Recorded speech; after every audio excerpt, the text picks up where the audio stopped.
하나님 말씀은 사무엘상 7장 8절로 12절 말씀입니다. 이스라엘 자손이 사무엘에게 이르되 당신은 우리를 위하여 우리 하나님 여호와께 쉬지 말고 부르짖어 우리를 블레셋 사람의 손에서 구원하시게 하소서 하니, 사무엘이 젖 먹는 어린 양을 가져다가 온전한 번제를 여호와께 드리고 이스라엘을 위하여 여호와께 부르짖음에 여호와께서 응답하셨더라. 사무엘이 번제를 드릴 때에 블레셋 사람이 이스라엘과 싸우고 가까이 오매 그날에 여호와께서 블레셋 사람에게 큰 우뢰를 발하여 그들을 어지럽게 하시니 그들이 이스라엘 앞에 패한지라. 이스라엘 사람들이 미스바에서 나가서 블레셋 사람들을 추격하여 벳갈 아래에 이르기까지 쳤더라. 사무엘이 돌을 취하여 미스바와 센 사이에 세워 이르되 여호와께서 여기까지 우리를 도우셨다 하고 그 이름을 에벤 에셀이라 하니라. 아멘. 오늘 우리 교회는 창립 203년 한인회중 39주년을 기념하여 하나님 앞에 예배를 단을 쌓고 있습니다. 우리가 특별한 날 우리가 기억하고 단을 쌓는 일은 하나님 앞에 굉장히 의미 있고 귀한 일입니다. 예배하고 감사하는 삶, 우리의 삶의 길목에서 어느 지점에 도달했을 때 그곳까지 이끌어주신 하나님의 은혜를 생각하고 또 하나님의 도우심을 생각하고 우리의 단을 쌓고, 그리고 또 앞으로 남은 여정을 향해서 길을 떠나는 것이 우리의 삶입니다. 특별히 그렇게 우리의 삶의 길목에서 단을 쌓고 다시 길을 떠나게 될 때 우리의 삶은 걸어온 삶의 흔적이 남습니다. 우리의 삶은 방향을 가지고 걸어갔던 것을 말하게 됩니다. 그리고 우리의 삶은 목적을 가지고 그것을 향해서 가고 있었다는 것을 이야기하게 되는 것입니다. 그것은 흔적과 이야기를 가진 사람들의 하는 일이에요. 하나님 앞에 예배하고 단을 쌓는 일은 우리가 어떤 쇼를 하고 관람하는 것이 아닙니다. 우리가 함께 하나님께 예배 드리는 것입니다. 그리고 우리를 인도하시고 사랑하시고 함께 동행하시면서 모든 일을 해주신 하나님의 은혜를 생각하고 기념하는 것입니다. 마치 우리의 문장을 쓸 때 마지막에 점을 찍는 게 있죠. 한 센텐스가 끝나면 이 종지부를 찍습니다. 그리고 그 다음에 또 새 문장을 시작해서 한 문장이 끝나면 종지부를 찍죠. 우리가 이렇게 단을 쌓고 예배하는 것은 한 이야기가 끝난 다음에 한 문장이 끝나고 종지부를 찍는 것과 같습니다. 그것은 거기서 끝나는 것이 아니라 또 새로운 문장, 또 새로운 센텐스가 시작이 되죠. 그렇게 될 때 그 이야기들이 모여서 우리 삶의 이야기가 되는 것입니다. 한 문장이 마감되고 그 다음에 새 문장이 시작되고 그런 여러 문장들이 합쳐서 우리의 이야기가 형성되는 것입니다. 그 이야기가 없는 개인의 삶이나 가정은, 또 어떤 공동체는 이야기가 없다면 큰 가치가 없는 삶이에요. 그러나 물려줄 것이 없는 삶입니다. 그러나 가훈과 전통이 있고 역사를 가진 사람들의 삶이나 한 단체, 공동체의 이야기들은 언제든 그 속에 전통과 가훈이 담겨져 있고 이야기가 담겨져 있어서 우리가 함께 그것을 나누고 그 다음에 많은 사람들 앞에 함께 그 이야기를 전하고 그리고 그것을 후세에 전승하는 그런 의미를 가지고 있는 것입니다. 오늘 우리는 다 함께 여기까지 왔습니다. 여기까지 왔습니다. 사무엘이 이스라엘 백성들이 공경에 처했습니다. 블레셋의 강한 군대들이 자꾸 침범해가지고 패하고 힘이 들게 됐어요. 또 두려운 공격이 시작됐습니다.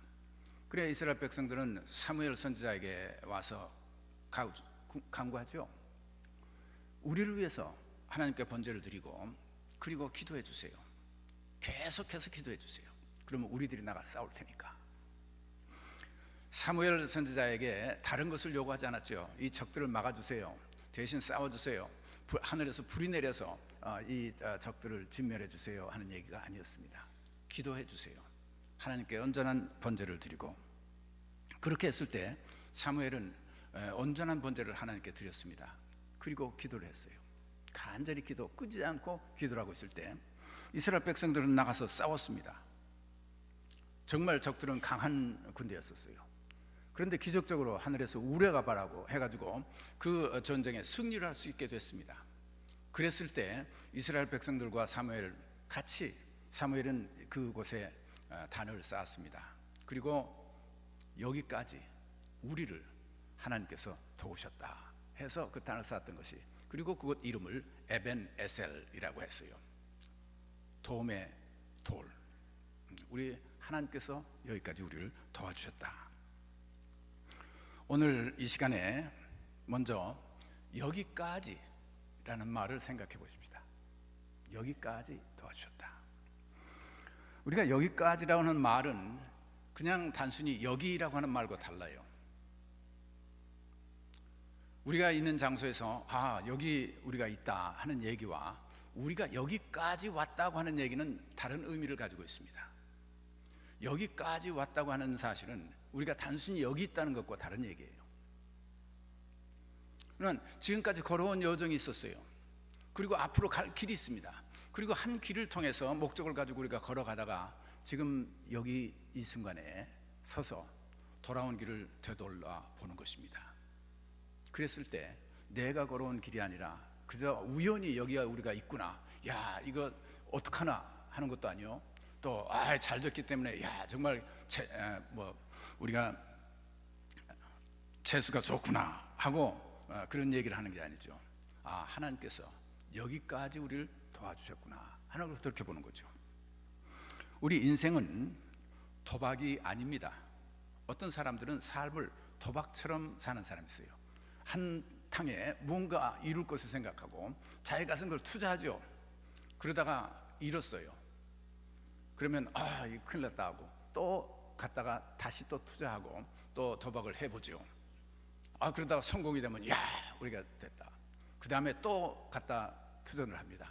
그리고 더 큰 성공을 바라다가 그러다 또 낭패를 당하죠. 또 잃고 따고 잃고 따고. 이 도박의 인생들은 어디까지 가는지 아세요? 망할 때까지 가요. 왜냐하면 더 이상 도박할 돈이 없어져야 그 버릇은 그치죠. 그 삶은 방향이 없는 삶입니다. 그 삶은 목적이 없는 삶이에요. 그 도박하는 사람은 한번 땄을 때 하나님께서 여기까지 도와주셨다는 소리를 하지 않습니다. 재수가 좋다 그렇게 얘기를 하죠. 또 잃었을 때 그 사람들은 큰일 났구나 하지, 하나님께서 왜 나를 여기까지 이렇게 고난을 주시는가 하는 의미를 생각해 보지 않습니다. 여기까지라는 말을 할 수 있는 사람은 인생의 여정을 가는 사람들이에요. 도박하는 사람들은 토막난 삶을 사는 사람들입니다. 그렇지만은 우리는 토막난 삶이 아니에요. 시작한 것부터 여기까지 오고 그리고 갈 곳이 있죠. 여러분의 개인의 삶도 마찬가지입니다. 우리 돌이켜보면 그 어려운 시절에 우리가 한국에서 태어난 분들은 그 6.25 그 고난스러운 시간 다 지났지 않습니까? 그 다음에 또 이민 와서 여기서 고생하고 시작해서 살았어요. 그리고 지금 현재 여러분과 제가 있는 처지를 한번 돌이켜보세요. 하나님께서 여기까지 인도해 주셨구나 하는 얘기를 하게 되는 것입니다. 그 과거가 있고 걸어온 길이 있어야 여기까지라는 말이 나와요. 토막난 인생은 여기까지라는 말을 쓸 수가 없습니다. 그리고 목적을 가지고 가는 길이 있어야 여기까지라는 말을 또 쓰죠. 여기서 끝나면 여기까지라고 얘기를 하지 않습니다. 여러분 시골길을 걸어가던 추억이 있죠. 6.25가 났을 때 일사후퇴, 저희는 서울에서 살다가 처음으로 이제 시골에 갔습니다. 그 논밭이 있고, 그래 시골길 걷고 걸어도 신장로, 지금은 자동차를 타고 가기 때문에 금방 주위의 그 시너리 환경이 바뀝니다. 금방 새로운 장소가 나타나죠. 그러나 여러분 길을 걸어가 보세요. 걸어가도 제자리예요. 논밭이 있고 산이 있는 그 주위 환경이 변하지 않아요. 계속 같은 자리에 걸어가고 있는 것 같아요. 그러나 한참을 걸어다가 보면 한 산 모퉁이를 돌아섰지 않습니까? 그러고 나면 새로운 환경이 전개가 되죠. 또 가도 제자리 그 변경이 되지 않는 것 같은데 한참 가고 나서 보면 우리가 또 딴 곳에 와 있습니다. 우리의 인생의 여정은 그와 같은 거예요. 어제와 오늘은 변할 것이 없습니다. 항상 같은 자리에 있는 것 같죠? 그런데 5년 전과 한번 생각해 보세요. 여러분 이민 왔을 때하고 한번 생각해 보세요. 굉장히 많이 변했지 않습니까? 그때 우리는 얘기합니다. 여기까지 하나님께서 도우셨다. 그리고 우리는 계속해서 또 갑니다. 그리고 다음 우리가 섰을 때 또 새로운 우리의 환경을 보면서 여기까지 하나님께서 또 도와주셨다라고 하는 얘기를 하게 되는 것입니다. 김수현 씨가 쓴 수필집 세월이라고 하는 수필집에 이런 글이 있어요. 이 세상은 변했고 변해가지만 사실은 변하지 않는 것들로 가득 차 있다. 한결같이 흐르는 강물이 있고 언제고 다시 오는 새봄이 있다. 긴 길 세월 소나무 아래에서 떠나간 자식을 기다리는 마음이 있고 세월도 얻지 못하는 간절한 마음들이 있다. 이 변하지 않는 것들이 우리 삶에 항상 같이 있었어요. 그러나 그렇다고 해서 우리가 항상 같은 장소에 있는 것 아니지 않습니까? 그분이 쓴 친정 가는 길이라고 하는 그 제목을 가진 부분을 읽어보니까 이런 얘기를 썼습니다. 나는 요즘 병아리를 몰고 다니는 어미 닭처럼 아이들 셋 앞세우고 친정에 간다.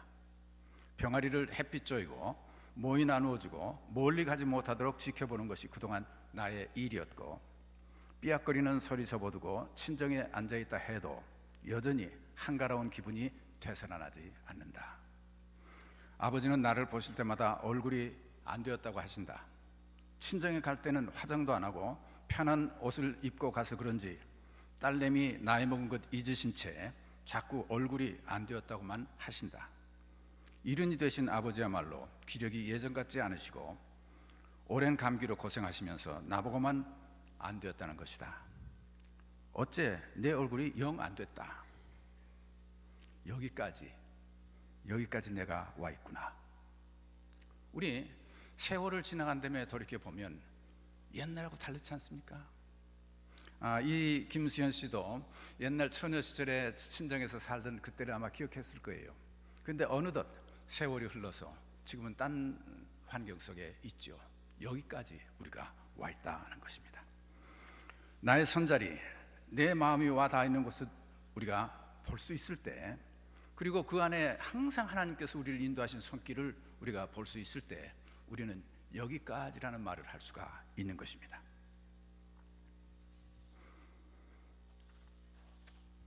그런데 우리는 여기서 걸어온 길을 되돌아볼 때 우리의 길만 돌아보는 게 아니죠.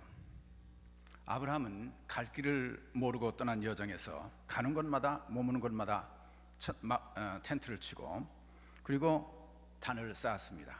그리고 아마 아브라함도 같은 얘기를 했을 거예요. 여기까지 하나님께서 도와주셨다.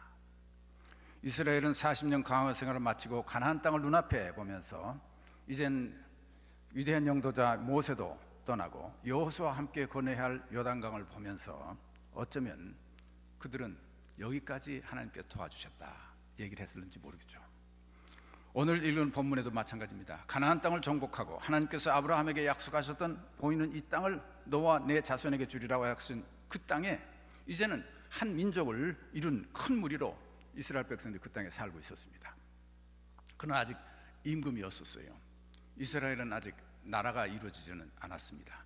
그래서 주변국에 있는 이미 조직된 그 세력을 가진 나라들로부터 공격을 많이 받고 침략을 당했었죠. 그래 많은 괴로움을 받아왔습니다. 블레셋으로부터 번번이 침공을 받고 괴로움을 당했습니다.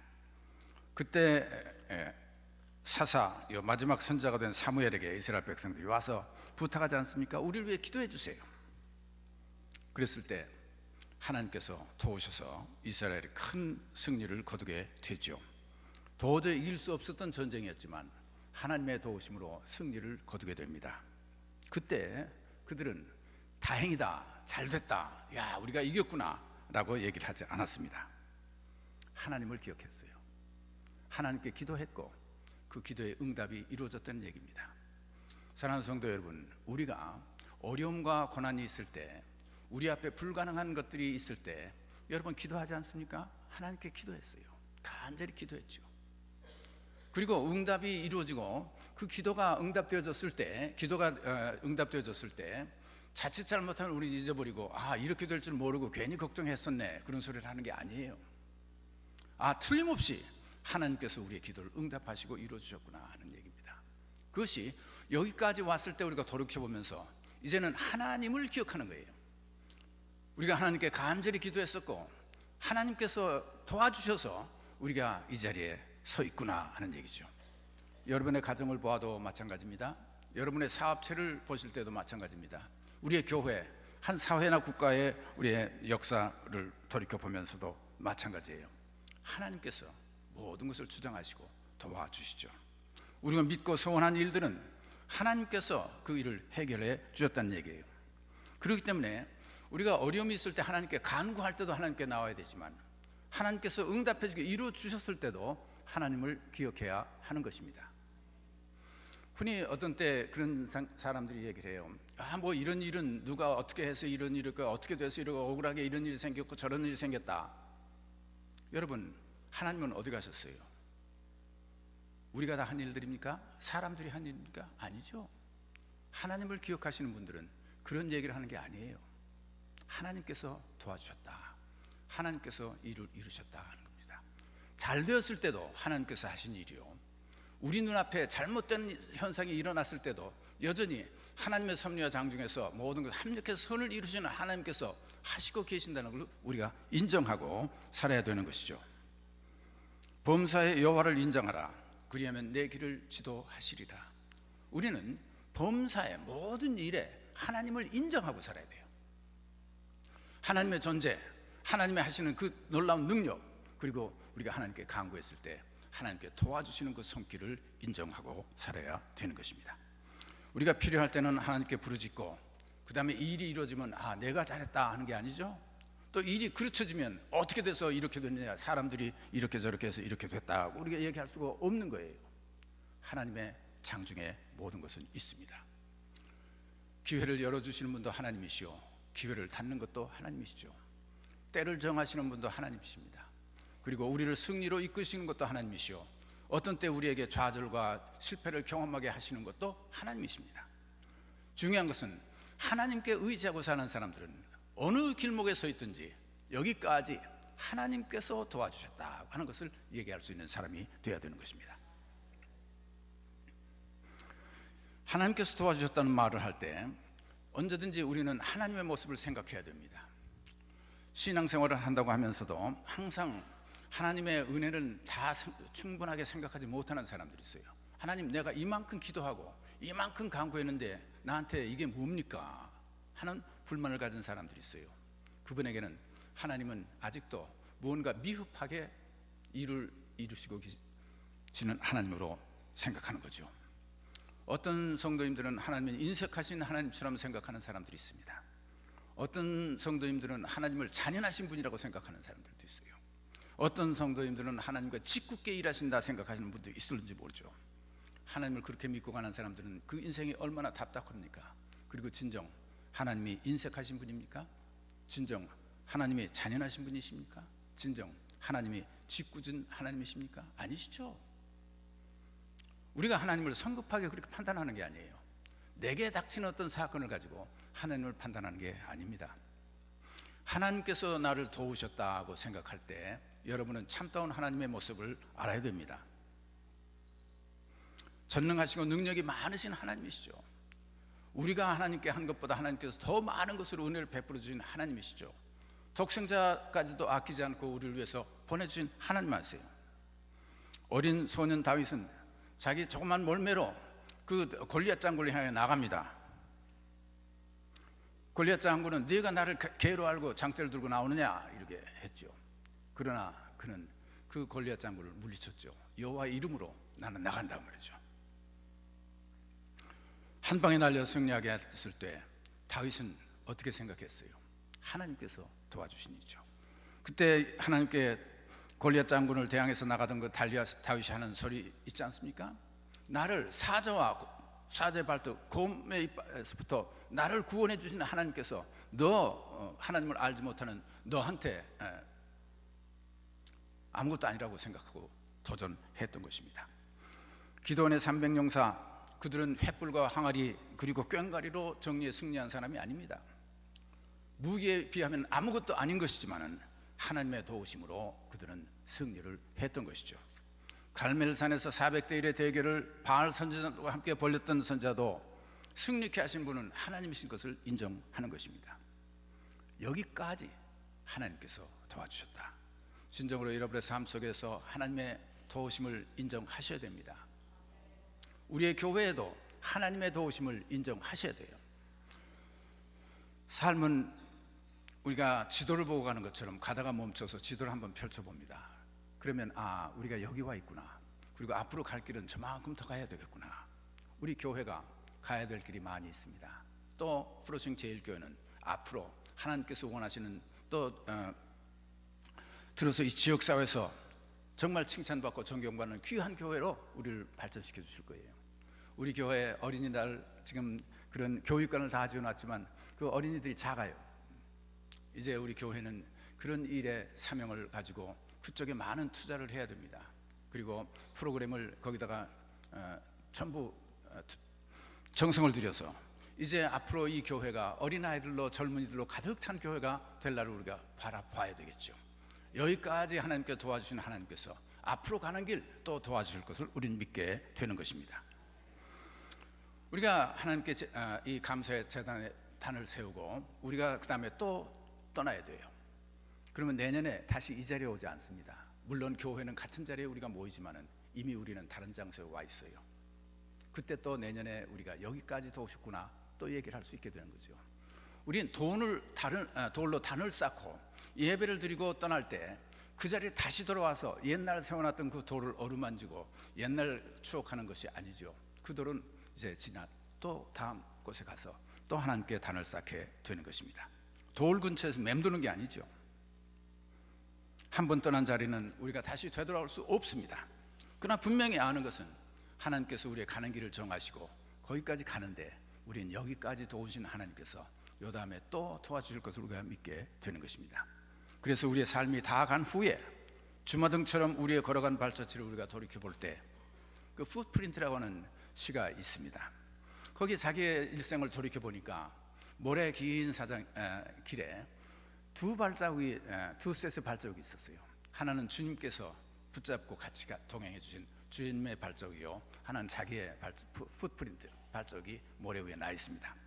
그런데 잘 가다가 어느 곳에는 발자국이 한 세트밖에 없어요. 그래서 이상하다 생각하고 왜 그렇지 하고 보니까 그때는 자기 삶에서 가장 고난스럽고 어려웠던 시절도 있어요. 그래서 주님께 묻습니다. 어떻게 주님, 이 어렵고 고난스럽던 시절에는 주님 나를 혼나가도록 이렇게 놔두셨습니까? 발자국 내 발자국밖에 없지 않습니까? 하는 얘기예요. 그때 주님의 음성이 그렇죠. 그건 네 발자국이 아니라 내 발자국이었다. 내가 너를 그때는 안고 갔었다 말이죠. 사랑하는 성도 여러분, 하나님을 의지하고 시작한 여정은 하나님께서 여기까지 도와주십니다. 그리고 그것을 우리가 단을 쌓고 기념할 때 그 다음에 또 앞으로 같은 하나님께서 우리가 동행하시면서 걸어주실 것을 믿고 또 담대하게 앞을 향해 나가게 되는 것입니다.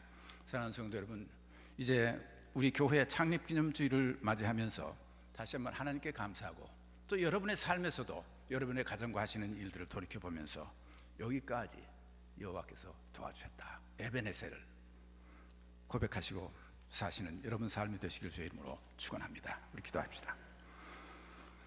사랑과 자비가 풍성하신 하나님, 감사합니다. 저희들의 가는 길은 토막난 인생이 아닙니다. 우연히 모든 것들이 일어나는 것이 아닙니다. 도박하듯이 사는 삶이 아닙니다. 우리는 시작해서 하나님께서 우리를 불러주셨고 여기까지 인도하시고 동행해 주셨고 그리고 앞으로도 또 도와줄 것을 믿고 가는 과정에서 오늘 우리가 여기를 돌이켜 봅니다. 지금까지 인도하신 하나님의 도우심 우리가 감사합니다. 예수 그리스도의 이름으로 기도합니다. 아멘.